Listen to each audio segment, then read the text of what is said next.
Konuşurken senlere barçı geçsin.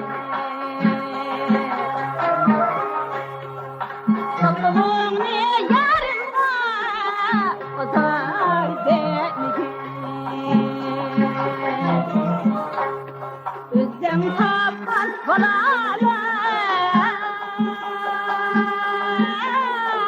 güzel geçerek topluluğun yarına pazar demeyim. Özlem tapan balalar güzel geçerek topluluğun yarına pazar demeyim.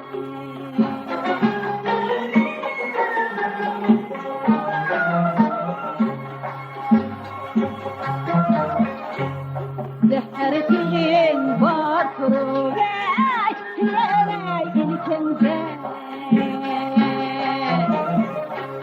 Her ne kılsan ihtiyar ey, seni özlense.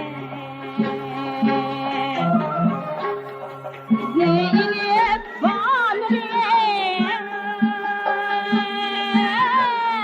atam oldu gaye, çekmeyinsen yarımda hepsi.